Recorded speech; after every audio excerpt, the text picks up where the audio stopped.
Militant Atheism, Richard Dawkins. Ladies and gentlemen, Richard Dawkins at a TED Talk 17-year-old video where he actually comes out swinging and presenting his view. I have not seen this video, and we are going to be checking out Richard Dawkins together and see what he has to say about militant atheism. Here we go. Make sure you subscribe, like the video, comment down below. Now let's continue. That splendid music, the coming in music, the Elephant March from Aida, is the music I've chosen for my funeral. And you can see why it's triumphal. I won't feel anything, but if I could, I would feel triumphal at having lived at all, and at having lived on this splendid planet, and having been given the opportunity to understand something about why I was here in the first place before not being here. Can you understand my quaint English accent? Okay. Like everybody else, I was entranced yesterday by the animal session, Robert Full and Franz Lanting and others, the beauty of the things that they showed. The only slight jarring note was when Jeffrey Katzenberg said of the Mustang, the most splendid creatures that God put on this earth. Now, of course, we know that he didn't really mean that, but in this country at the moment, you can't be too careful. I'm a biologist, and the central theorem of our subject, the theory of design, Darwin's theory of evolution by natural selection, in professional circles everywhere, it's of course universally accepted. In non-professional circles outside America, it's largely ignored. But in non-professional circles within America, it arouses so much hostility. Handy dandy evolution refuter. If you would like to know more about the topics discussed in Handy Dandy Evolution Refuter, check out the following: The Creation Explanation, Jesus Christ Creator, Creation Essays, The Way It Was, The Great Dinosaur Mistake, or contact us at. That it's fair to say that American biologists are in a state of war. The war is so worrying at present, with court cases coming up in one state after another, that I felt I had to say something about it. If you want to know what I have to say about Darwinism itself, I'm afraid you're going to have to look at my books, which you won't find in the bookstore outside. Contemporary court cases often concern an allegedly new version of creationism called intelligent design, or ID. Don't be fooled. There's nothing new about ID. It's just creationism under another name. Rechristened, I choose the word advisedly, for tactical political reasons. The arguments of so-called ID theorists are the same old arguments that have been refuted again and again since Darwin down to the present day. There is an effective evolution lobby coordinating the fight on behalf of science, and I try to do all I can to help them, but they get quite upset when people like me dare to mention that we happen to be atheists as well as evolutionists. They see us as rocking the boat. You can understand why. Creationists, lacking any coherent scientific argument for their case, fall back on the popular phobia against atheism. Teach your children evolution in biology class, and they'll soon move on to drugs, grand larceny, and sexual perversion. I imagine this is what that's saying. You know what I mean? I don't know. National Center for Science Education, defending... I don't know. It's hard to read. In fact, of course, educated theologians from the Pope down are firm in their support of evolution. This book, Finding Darwin's God by Kenneth Miller, is one of the most effective attacks on intelligent design that I know, and it's all the more effective because it's written by a devout Christian. People like Kenneth Miller could be called a godsend to the evolution lobby, because they expose the lie that evolutionism is, as a matter of fact, tantamount to atheism. People like me, on the other hand, rock the boat. But here I want to say something nice about creationists. It's not a thing I often do, so listen carefully. I think they're right about one thing. I think they're right that evolution is fundamentally hostile to religion. I've already said that many individual evolutionists, like the Pope, are also religious, but I think they're deluding themselves. I believe a true understanding of Darwinism is deeply corrosive to religious faith. Now, it may sound as though I'm about to preach atheism, and I want to reassure you that that's not what I'm going to do. In an audience as sophisticated as that, as this one, that would be preaching to the choir. No, what I want to urge upon you instead, what I want to urge upon you is militant atheism.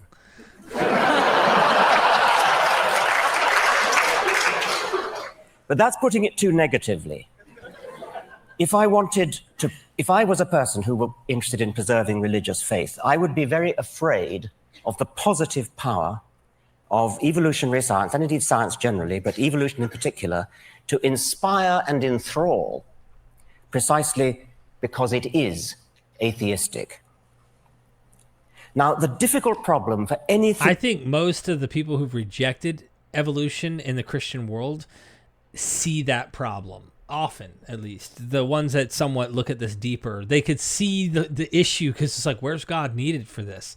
Where is God needed in this process, you know? Theory of biological design is to explain the massive statistical improbability of living things. Statistical improbability in the direction of good design. Complexity is another word for this.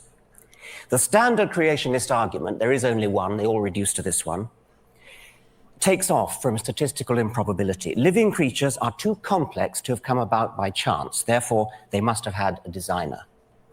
This argument, of course, shoots itself in the foot. Any designer capable of designing something really complex has to be even more complex himself. And that's before we even start on the other things he's expected to do, like forgive sins, bless marriages, listen to prayers, favor our side in a war, disapprove of our sex lives, and so on. By the way, it's interesting that all of the arguments ultimately boil down to the complexity of now could not have happened by chance, meaning, Darwinian evolution and the idea of natural selection by, chance, that whole thing becomes a problem for them. Complexity is the problem that any theory of biology has to solve. And you can't solve it by postulating an agent that is even more complex, thereby simply compounding the problem. Darwinian natural selection. And they will just say, oh, well, God didn't have a creator. And it's like, oh, great cop-out. So you stop the infinite regression that is going to happen here by a simple, oh, God didn't have a creator. How do you know that?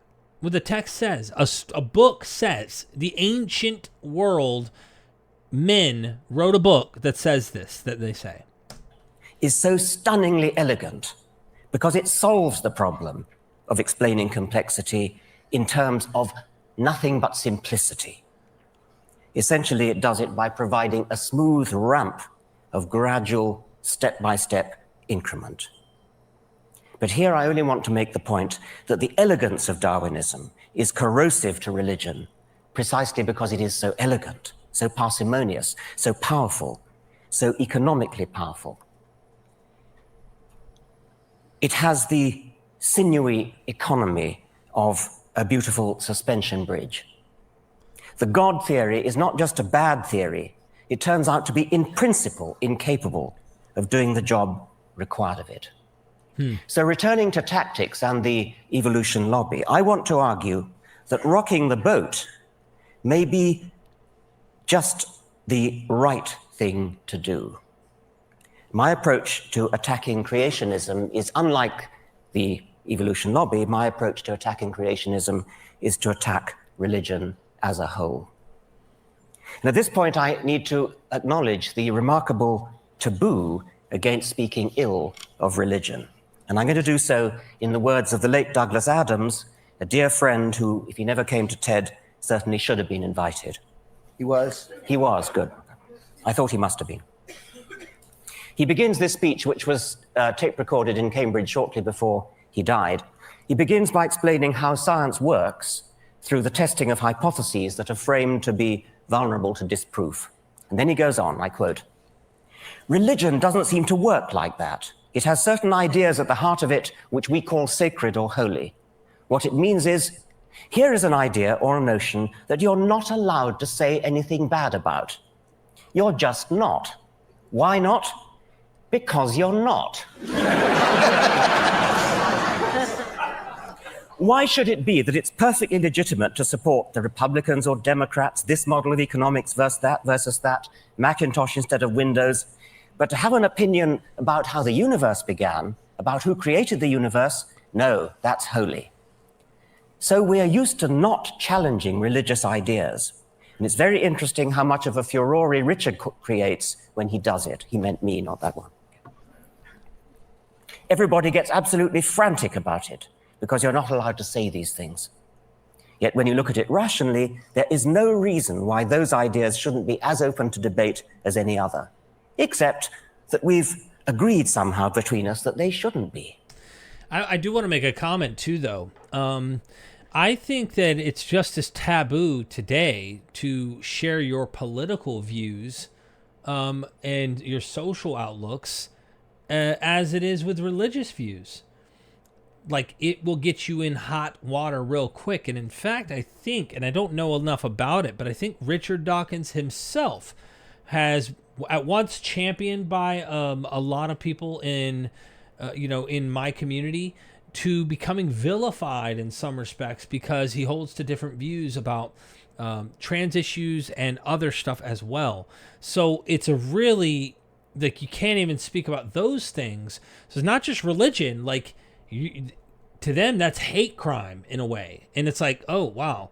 What do you do with that? I imagine, would he make this talk this way 17 years later if this was actually done 17 years ago in light of the way that things have gone? I don't know. I'd be curious to know what his thoughts are now.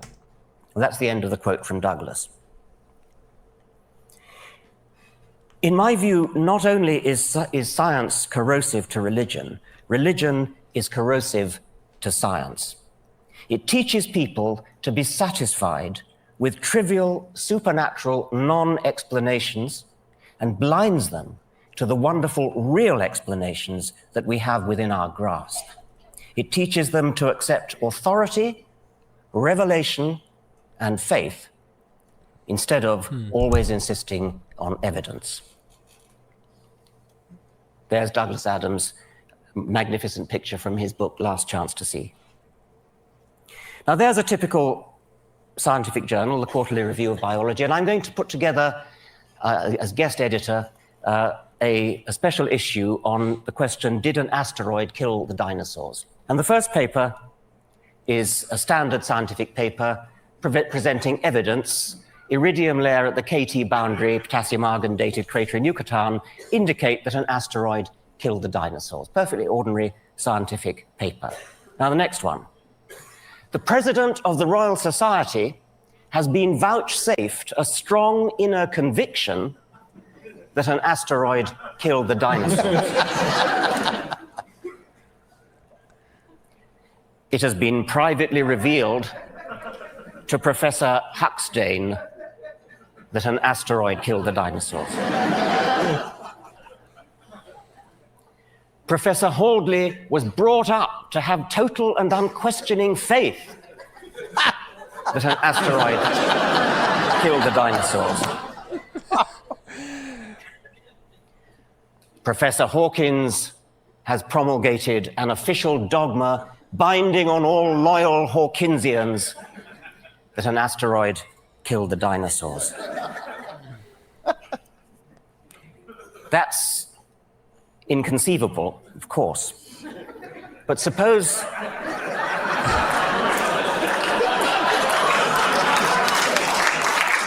So this is George Bush. In 1987, a reporter asked George Bush Sr. whether he recognized the equal citizenship and patriotism of Americans who are atheists. Mr. Bush's reply has become infamous. No, I don't know that atheists should be considered citizens, nor should they be considered patriots. this is one nation under God. Oh, gosh. Bush's bigotry was not an isolated mistake, blurted out in the heat of the moment and later retracted. He stood by it in the face of repeated calls for clarification or withdrawal. He really meant it. More to the point, he knew it posed no threat to his election. Quite the contrary. Democrats, as well as Republicans, parade their religiousness if they want to get elected.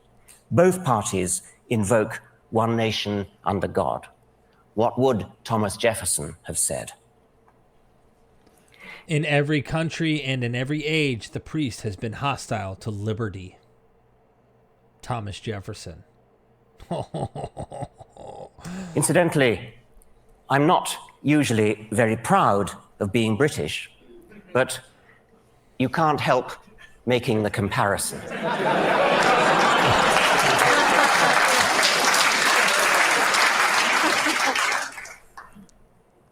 In practice, what is an atheist? An atheist is just somebody who feels about Yahweh the way any decent Christian feels about Thor or Baal or the golden calf.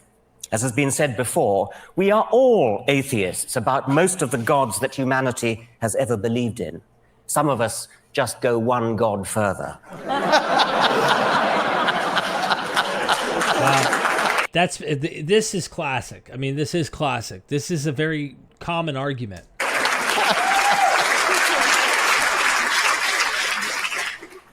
And however we define atheism, it's surely the kind of academic belief that a person is entitled to hold without being vilified as an unpatriotic, unelectable non-citizen. Nevertheless, it's an undeniable fact that to own up to being an atheist is tantamount to introducing yourself as Mr. Hitler or Miss Beelzebub.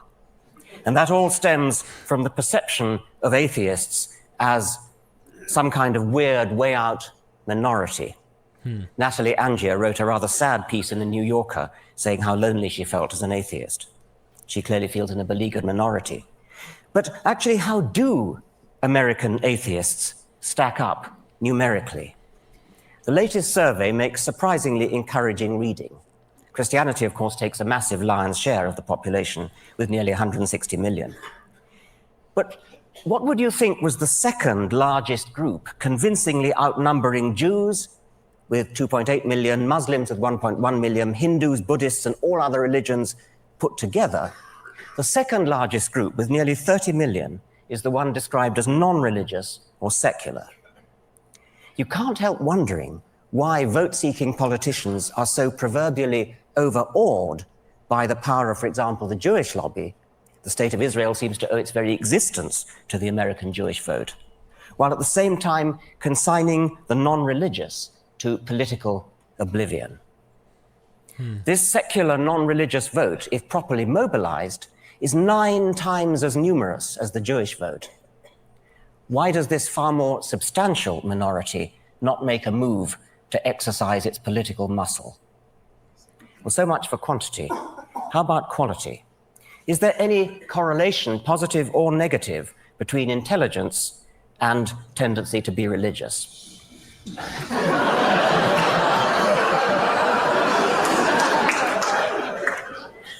The survey that I quoted, which is the ARIS survey, didn't break down its data by socioeconomic class or education, or IQ or anything else. But a recent article by Paul G. Bell in the Mensa magazine provides some straws in the wind. Mensa, as you know, is an international organization for people with very high IQ. And from a meta-analysis of the literature, Bell concludes that, I quote, of 43 studies carried out since 1927 on the relationship between religious belief and one's intelligence or educational level, all but 4 found an inverse connection. That is, the higher one's intelligence or educational level, the less one is likely to be religious. Well, I haven't seen the original 42 studies, and I can't comment on that meta-analysis, but I would like to see more studies done along those lines. And I know that there are, if I could put in a little plug here, there are people in this audience easily capable of financing a massive research survey to settle the question. And I put the suggestion up for what it's worth. But let me now show you some data that have been properly published and analyzed on one special group, namely top scientists. In 1998, Larson and Whittam polled the cream of American scientists, those who've been honored by election to the National Academy of Sciences. And among this select group, belief in a personal God dropped to a shattering 7%. About 20% are agnostic. This is 1998. So I'm curious to know what those numbers would look like today.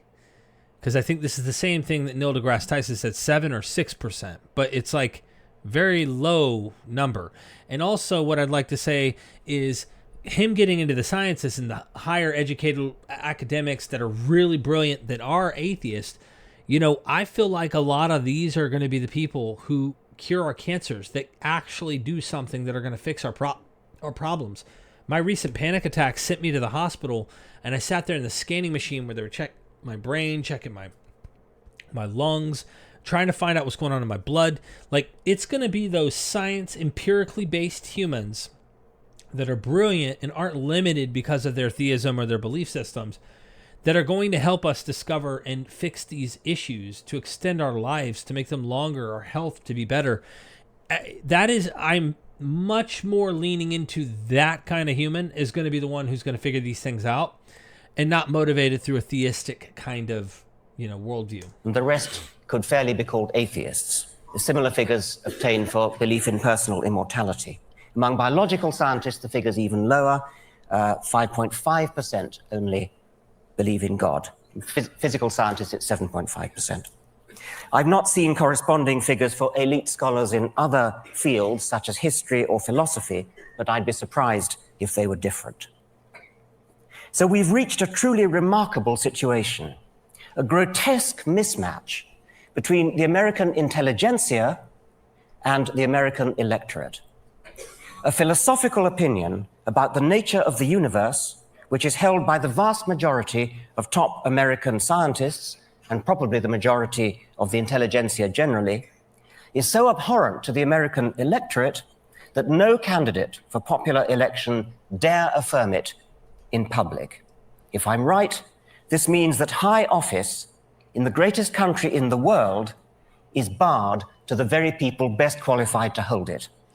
Oh, think about that too. I know the ancient philosophers complained about who should be able to vote.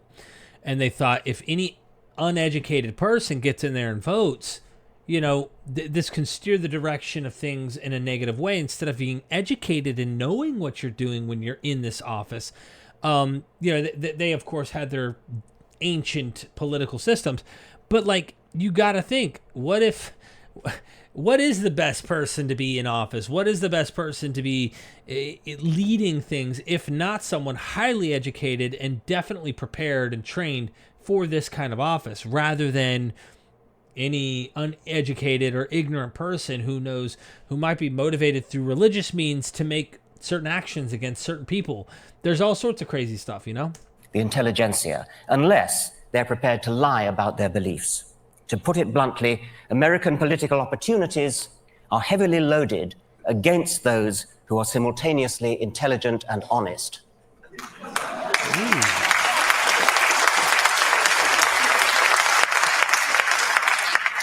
I'm not a citizen of this country, so I hope it won't be thought unbecoming if I suggest that something needs to be done. I've already hinted what that something is. From what I've seen of TED, I think this may be the ideal place to launch it. Again, I fear it will cost money. We need a consciousness-raising, coming out campaign for American atheists. This could be similar to the campaign organized by homosexuals a few years ago, although heaven forbid that we should stoop into public outing of people against their will. In most cases, people who out themselves will help to destroy the myth that there is something wrong with atheists. On the contrary, they'll demonstrate that atheists are often the kinds of people who could serve as decent role models for your children, the kinds of people an advertising agent could use to recommend a product, the kinds of people who are sitting in this room. There should be a snowball effect, a positive feedback, such that the more names we have, the more we get. There could be non-linearities, threshold effects. When a critical mass has been obtained, there's an abrupt acceleration in recruitment. And again, it will need money. I suspect that the word atheist itself contains or remains a stumbling block, far out of proportion to what it actually means, and a stumbling block to people who otherwise might be happy to out themselves. So what other words might be used to smooth the path, oil the wheels, sugar the pill? Darwin himself preferred agnostic, and not only out of loyalty to his friend Huxley, who coined the term. Darwin said, "I have never been an atheist in the same sense of denying the existence of a God. I think that generally an agnostic would be the most correct description of my state of mind." He even became uncharacteristically tetchy with Edward Aveling. Aveling was a militant atheist who failed to persuade Darwin to accept the dedication of his book on atheism, incidentally giving rise to a fascinating myth that Karl Marx tried to dedicate Das Kapital to Darwin, which he didn't. It was actually Edward Aveling. What happened was that Aveling's mistress was Marx's daughter. And when both Darwin and Marx were dead, Marx's papers became muddled up with Aveling's papers. And a letter from Darwin saying, "My dear sir, thank you very much, but I don't want you to dedicate your book to me," was mistakenly supposed to be addressed to Marx. And that gave rise to this whole myth, which you've probably heard, it's sort of urban myth, that Marx tried to dedicate Capital to Darwin. Anyway, it was Aveling. And when... I did not know this. Interesting history, though. Worth looking into, for sure. I didn't have a clue about any of this. They met, Darwin challenged Aveling. "Why do you call yourselves atheists?" "Agnostic," retorted Aveling, "was simply atheist writ respectable, and atheist was simply agnostic writ aggressive." Darwin complained, "But why should you be so aggressive?" Darwin thought that atheism might be well and good for the intelligentsia, but that ordinary people were not, quote, ripe for it, which is, of course, our old friend, the "don't rock the boat" argument. It's not recorded whether Aveling told Darwin to come down off his high horse. But in any case, that was more than 100 years ago. You'd think we might have grown up since then. Whew. Richard, man, his words are so sharp. Now, a friend, an intelligent, lapsed Jew who incidentally observes the Sabbath for reasons of cultural solidarity, describes himself as a tooth fairy agnostic.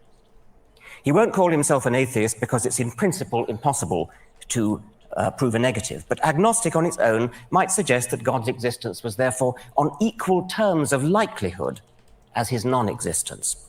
So my friend is strictly agnostic about the tooth fairy, but it isn't very likely, is it? Like God. Hence the phrase tooth fairy agnostic. Bertrand Russell made the same point using a hypothetical teapot in orbit about Mars. You strictly have to be agnostic about whether there is a teapot in orbit about Mars, but that doesn't mean you treat the likelihood of its existence as on all fours with its non-existence. The list of things which we strictly have to be agnostic about doesn't stop at tooth fairies and teapots, it's infinite. If you want to believe one particular one of them, unicorns or tooth fairies or teapots or Yahweh, the onus is on you to say why. The onus is not on the rest of us to say why not. We who are atheists are also a-fairists and a-teapotists.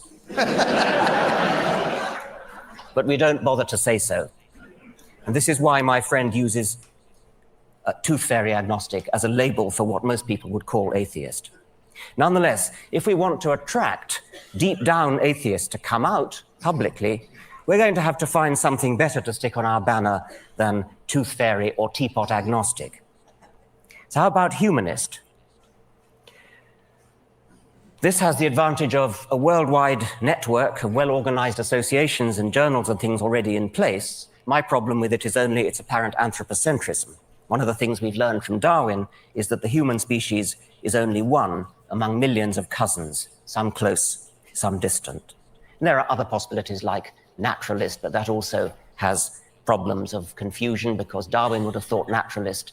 Naturalist means, of course, as opposed to supernaturalist, and it is used sometimes. Darwin would have been confused by the other sense of naturalist, which he was, of course, and I suppose there might be others who would confuse it with nudism. Such people, such people might be those belonging to the British lynch mob, which last year attacked a pediatrician in mistake for a paedophile. Wow.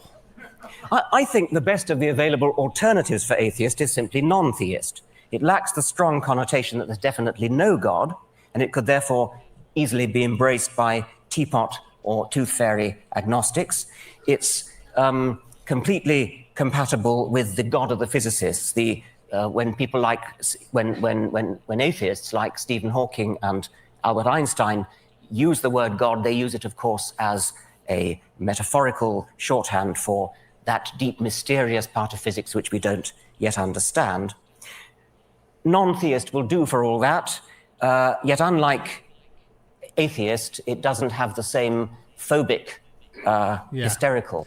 I mean, there's a massive history behind the term atheist, using atheism or atheist for negative reasons. For thousands of years, it was used negatively. Christians were called atheist, right?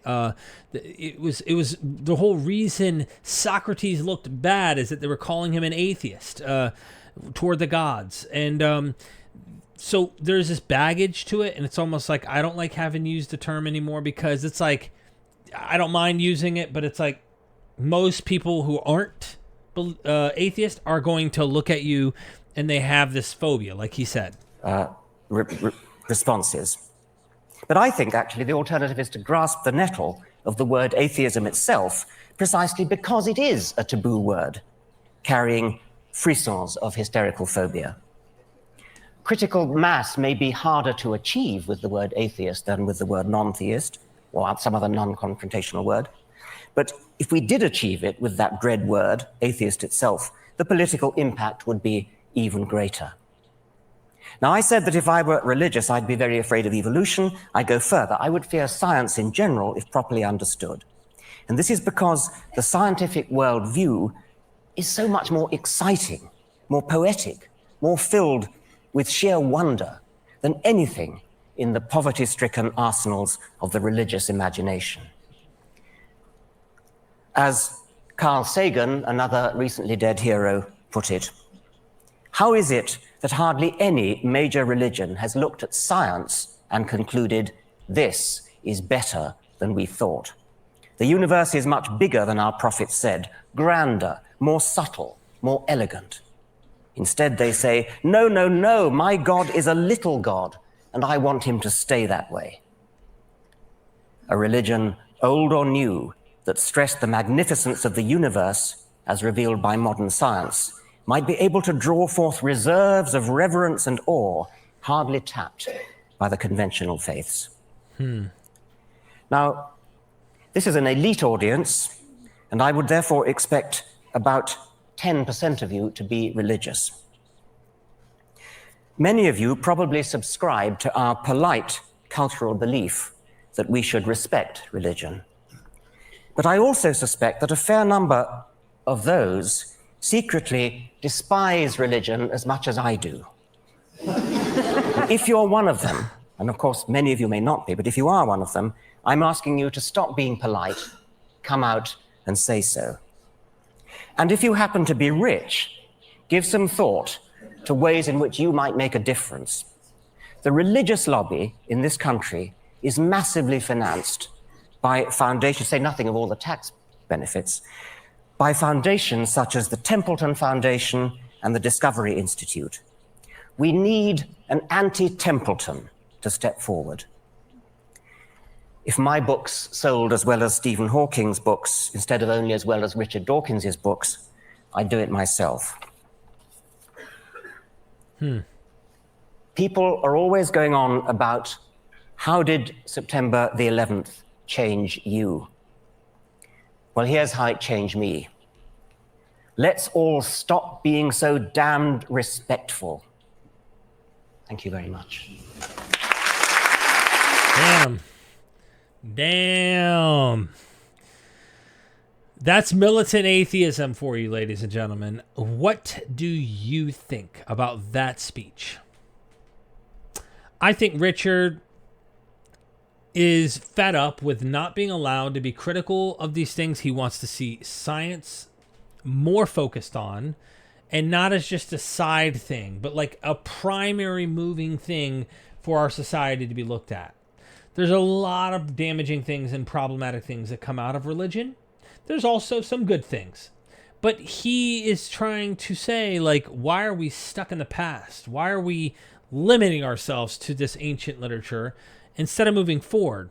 And I feel like you're going to end up with a militant atheist like Richard Dawkins, because most of the religious are not being more flexible and more nuanced and much more open to being correcting their own literature in that way. There's a lot of fundamentalism. There's a lot of really rigorous, hardcore, I'm going to fight militant theist out there.